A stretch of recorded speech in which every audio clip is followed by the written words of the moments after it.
The Field of 68 Media Network presents Red is the New Orange, a Syracuse basketball podcast. Vince intercepts a pass, breakaway for the freshman guard, he flies and slams! Aerial assault from Judah Mintz. Looking to go back door to Bell, they get it to a near corner three, knocks it down! Chris Bell, the sharpshooter. Bringing you everything you need to know out of the 315. Up top, Williams surges ahead, up with the right hand and in. A pretty up and under move from Benny Williams to beat his man. Over to Taylor, he skips into the lane, puts up a floater, it drops in. Let's get it started with your host, Ian Unsworth and Johnny Gadamowitz.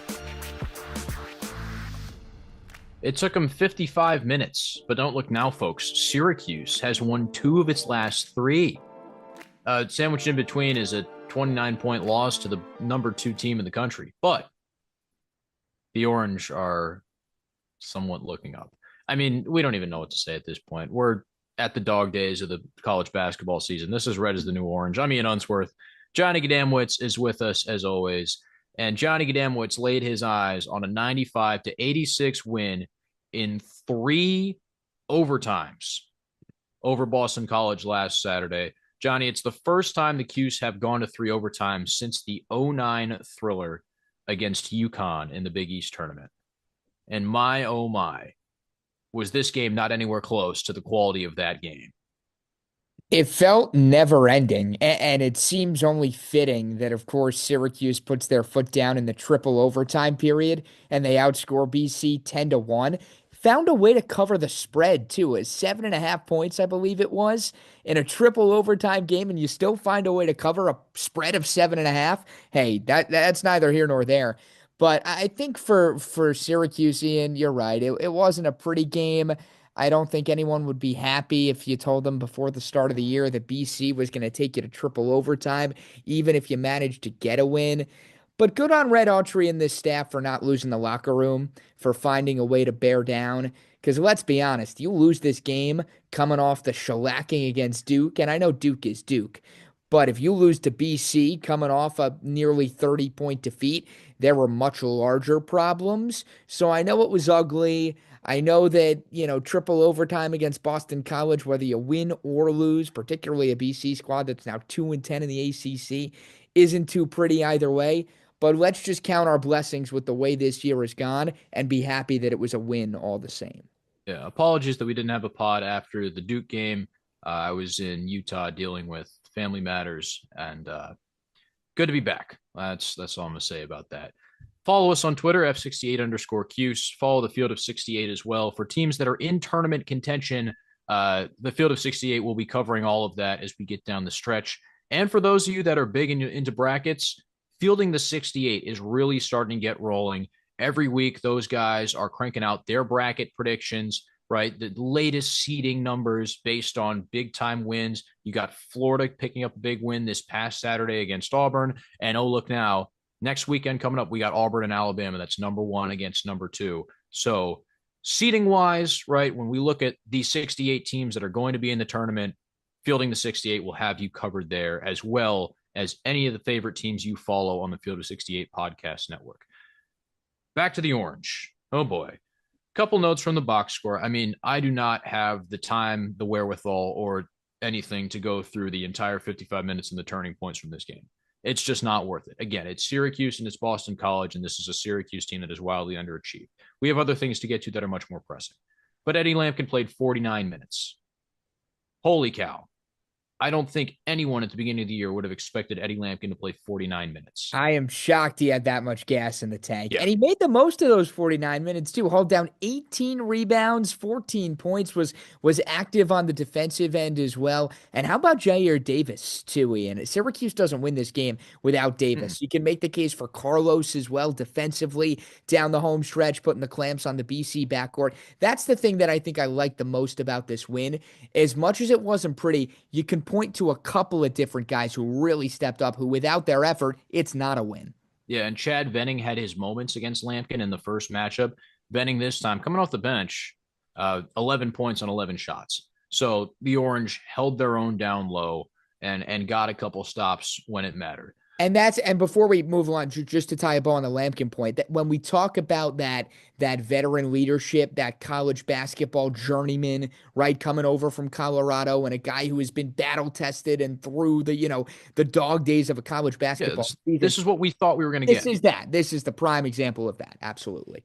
Elijah Moore, three threes, two of which were the game's first two baskets for Syracuse, and didn't play a whole lot. Again, 17 minutes. But this is the Elijah Moore that we're starting to think we were going to get at the beginning of the year. Unfortunately for Syracuse, in as the box score lists it, the third half, the fourth half, and the fifth half. That's some programming error. I've never seen a fifth half played before. Syracuse only took 3 threes in those 3 overtime periods and didn't make a single one. Not great. But that's what happens when Red Autry gets to the end of game lineups and you've kind of got that weird jumble on the floor that we've been seeing of like the Maistoroviches of the world trying to close the game out.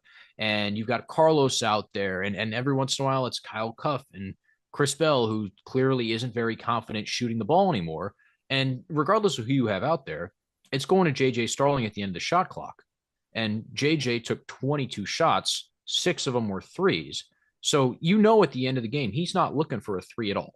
So no surprise that Syracuse cuts down on those 3 balls in overtime.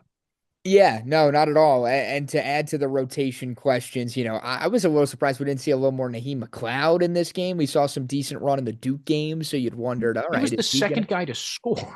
Yeah, yeah. I was surprised to not see a little more of Naheem, but I guess hey, Lampkin had it going, and if he was comfortable with it, and 49 minutes was something that he was okay with, then no reason to shy away from him. Who is a little more nimble, I guess we can say, than what McLeod brings to the table. And BC, Ian, in this game, I think just offensively not enough, particularly down the home stretch, just kind of ran out of gas. And this was, I think, by the time triple overtime rolled around, you saw that talent disparity that you wish came to fruition much earlier in the game, and it could have saved everybody some time, and everybody could have got to their Saturday dinner a little earlier than they probably did. But again, not in a position where we can get too nitpicky. Let's move on here. Enough about Boston College. And yes, we'll spare you the pain of talking about Duke. That's exactly what we thought was going to happen, and it's what happened. We move. Unfortunately, we move to more unfortunate news for Syracuse because Donnie Freeman is out for the year. Johnny, we've pontificated on this several times after the initial lower leg injury, and Red Autry has described it as a foot procedure after the Boston College game that will keep Freeman out for the rest of the year. Here's the quote. I will paraphrase. Pretty much Freeman talked to his family, the coaching staff, medical staff. Syracuse got second and third opinions, but it was at the end of time determined that it wasn't healing and they needed to go the surgery route. So again, as we discussed, it wasn't Red Autry's decision. It was Donnie Freeman's decision from start to finish. And we were kind of waiting to hold off to do the grade the season thing, Johnny. Yeah. But I think let's do it for Donnie Freeman right now. He played in 14 games, started 13 of them. I guess he got hurt against Florida State. I don't know, man. I didn't necessarily see it happen, but it happened because he'd be out there if he was healthy. On the season, 13.4 points, 8 rebounds, and shot 33% from behind the arc. If you had to give Donnie Freeman a grade, Johnny, what is it? You have to grade relative to what the expectations were.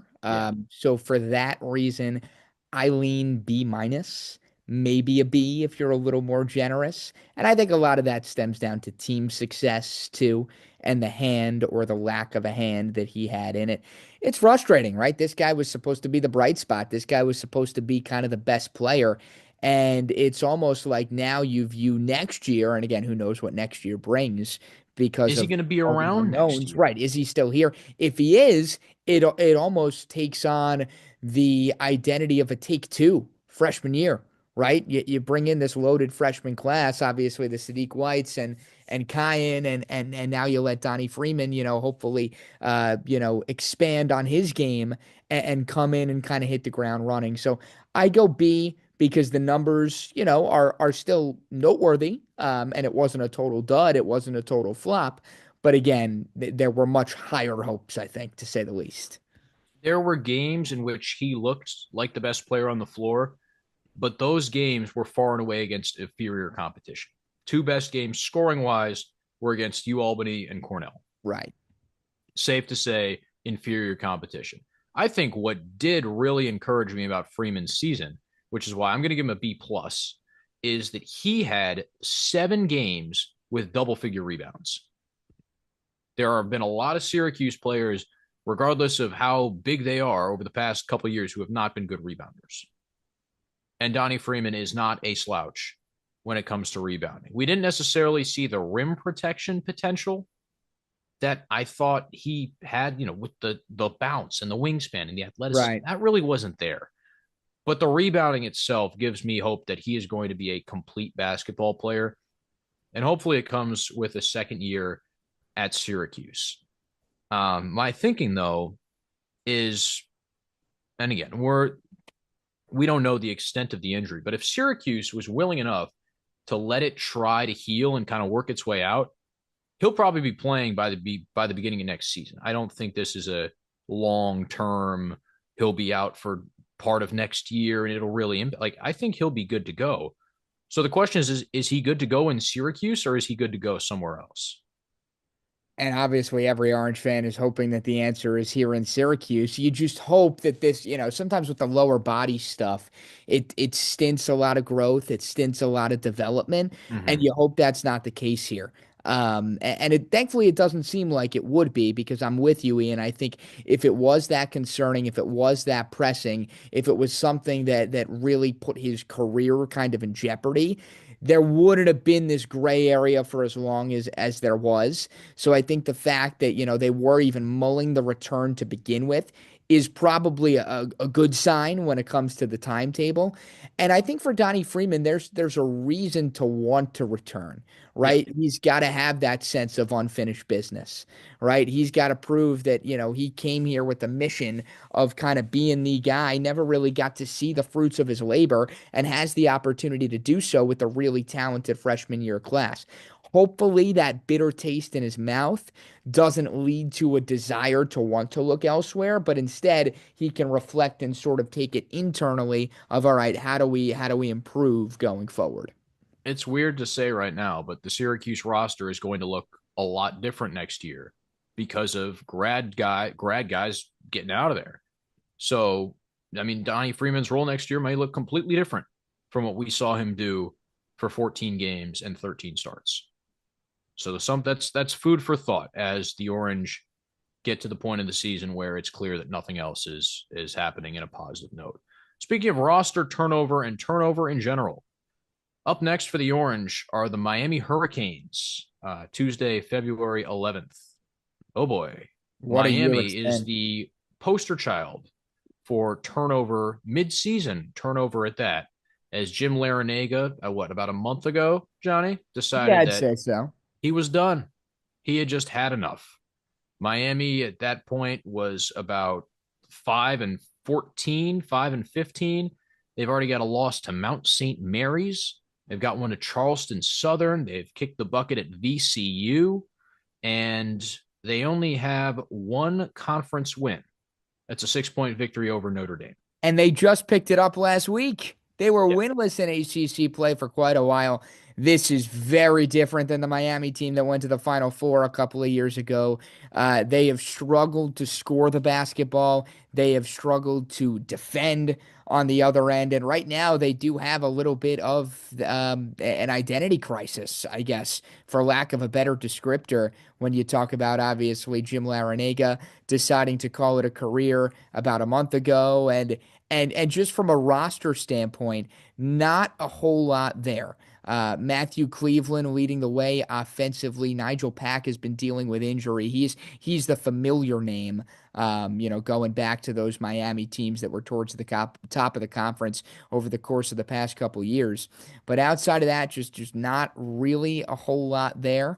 And again, this is a game where, again, from a Syracuse standpoint, you'd hope that it's not going to be too much to handle. I was really high on Jaleel Bethea before the season started. McDonald's All-American, slam dunk contest champ, but it just really hasn't materialized for him. His role's changed a lot. He's been off the bench, starting to see more minutes as of late, but I thought he was going to be a great three-point shooter. He's only made 18 this year out of 58 tries. So he hasn't gotten the offensive opportunity he might have deserved, just because Cleveland at this point in his career has, been around the block a couple times. So it's his ball and it's Nigel Pack's ball, and those dudes are hogging it to their heart's content. And when Pack is in the game, Johnny, as we know, the dude is shooting the thing. There is no question about it that Pack is going to let it fly. And Lynn kids, they're big. He's all right. Transfer from Virginia Tech. Or Clemson. One of the two.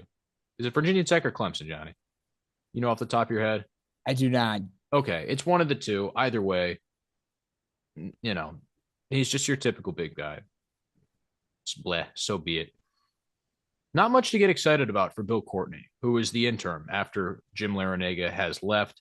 Courtney has made a career out of following Jim Larinaga, from Bowling Green to George Mason, and I don't think he's going to be the head coach next year.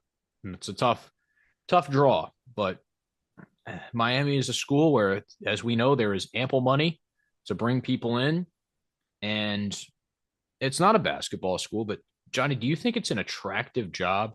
Do you think someone could go there and really spark a program that for, I guess, a couple of years became a flash in the pan basketball school? Yeah, I think so. Not far removed from those years, and I think location plays a big factor. And the other part of this too, Ian, is we talk about the ACC and how it feels like the conference is having a little bit of a down year, and the lack of It's been ranked having down teams. years. Let's be clear. Exactly. So I think there is a little bit of a sense of, all right, if one of these programs does get more consistent on a year-to-year basis, there's really an ability to sort of etch yourself in that upper echelon of the conference on a year-to-year consistency plan.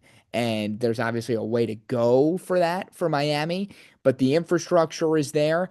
They'll need to figure out what they want to do from a coaching standpoint. But like you alluded to, the money is there. So it's one of those schools where the rebuild, and again, we say the term rebuild relatively because this is not the pros, this is college, and you can snap your fingers and, from one year to the next, it's a completely new look.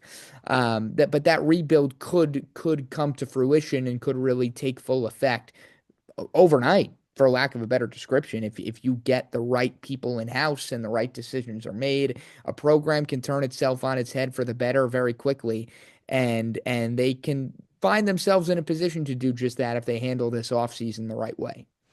Yeah, as long as Miami can line the money up, I think that's going to be we know the money's there, but just getting it all in line and trying to find a coach that can slot in. I would say keep an eye out for Ryan Odom at VCU as maybe a guy Miami goes after.